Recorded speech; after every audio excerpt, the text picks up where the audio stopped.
সাত সকালে মাটি বোঝাই ট্রাক্টরের সঙ্গে যাত্রী বোঝাই টোটোর মুখোমুখি সংঘর্ষে মর্মান্তিক মৃত্যু হল টোটো চালকের। এছাড়া আহত হলেন টোটোর চারজন যাত্রী। মঙ্গলবার সকালে এই ঘটনাকে কেন্দ্র করে ব্যাপক উত্তেজনা ছড়ালো মালদার রতুয়া থানার বাহারাল শিবপুর এলাকায়। জানা গেছে দুর্ঘটনায় মৃত টোটো চালকের নাম মিনু মিয়া, বয়স 48 বছর, বাড়ি বাহারালের বৈকুণ্ঠপুর এলাকায়। এদিন সকালের দিকে তিনি বাহারাল থেকে 4 জন যাত্রীকে নিয়ে অচিনতলা হাটের উদ্দেশ্যে যাচ্ছিলেন, কিন্তু যাওয়ার পথে বাহারালের শিবপুর এলাকায় জাতীয় সড়কের উপর হঠাৎ করে একটি মাটি বোঝাই ট্রাক্টর বেপরোয়া গতিতে এসে টোটোর সামনাসামনি ধাক্কা মারে। ধাক্কা মারার সঙ্গে সঙ্গেই টোটো সহ ট্রাক্টর রাস্তার পাশে উল্টে যায়। তড়িঘড়ি স্থানীয়রা উদ্ধার কাজে হাত লাগান। আহত টোটো চালক সহ টোটোর আহত 4 জন যাত্রীকে উদ্ধার করে রতুয়া গ্রামীণ হাসপাতালে পাঠান, কিন্তু সেখানে চিকিৎসক টোটো চালক মিনু মিয়াকে মৃত বলে ঘোষণা করেন এবং গুরুতর আহত টোটোর এক যাত্রীকে মালদা মেডিকেল কলেজ হাসপাতালে পাঠান। এদিকে এই ঘটনাকে কেন্দ্র করে শিবপুর এলাকায় বাহারাল পুকুরিয়া 131 নম্বর জাতীয় সড়কে ব্যাপক উত্তেজনা ছড়ায়। স্থানীয়রা কালিন্দ্রী নদী থেকে অবৈধভাবে মাটি কাটা এবং সেই মাটি বোঝাই ট্রাক্টরের দাপাদাপির বিরুদ্ধে পথ অবরোধ করে বিক্ষোভ দেখান। যদিও পরে রতুয়া থানার পুলিশের আশ্বাসে অবরোধ উঠে যায় এবং পুলিশ গোটা ঘটনা খতিয়ে দেখতে তদন্ত শুরু করে বলে জানা গেছে। খবরটা পেলাম এখন একটু আগে যে ও টোটো নিয়ে আসছিল, টোটো চালক তার বাসিন্দার ছিল ওই দিক থেকে একটা ট্রাক্টর মাটি লোড করে আসছিল।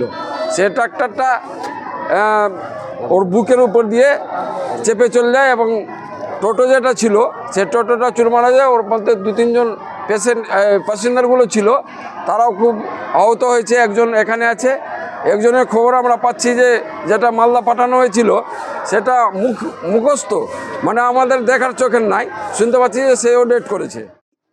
এরকম আছে কি এখানে সব টলি মাটি কালিন্দ্রী নদীর ধারের সবটা উঠে এখান থেকে নিয়ে যাচ্ছে। প্রশাসনকে কতবার গিয়েছে এখান থেকে বলতে, শুনছে না। বারবার ট্রাক্টর দিয়ে মাটি খুদে জিসিবি দিয়ে অবস্থা খারাপ করে দিয়েছে। গ্রাম দিয়ে মাটি নিয়ে যাচ্ছে ট্রাক্টরে।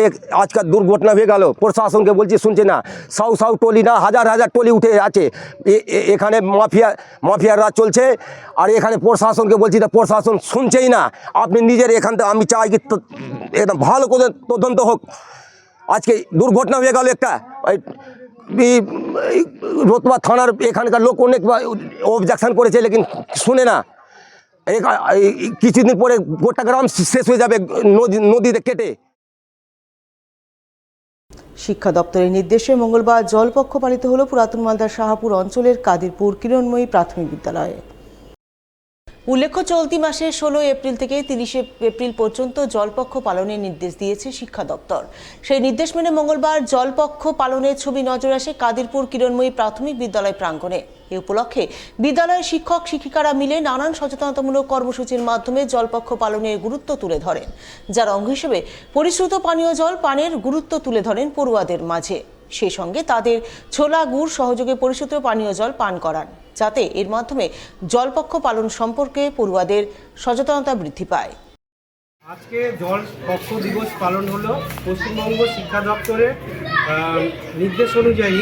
আমাদের বিদ্যালয়ে অন্যান্য বিদ্যালয়ের সাথে আমাদের বিদ্যালয়েও 16 থেকে 30 এপ্রিল জলপক্ষ দিবসটা পালন করা হলো। তো আমাদের প্রত্যেকে পেয়ারে জল সম্বন্ধে যে সচেতনতা, জল যে আমাদের খাওয়া, যে এই গরমের দিনে জল আমাদের কতটা প্রয়োজন সেটি জানানো হয়েছে। তার সাথে জানানো হয়েছে যে বিশুদ্ধ জল আমাদের খাওয়া উচিত, নোংরা বা নদীর জল আমাদের খাওয়া উচিত না।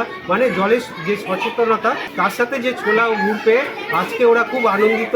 ওরা একটা উৎসব মুখর পরিবেশ সৃষ্টি হয়েছে।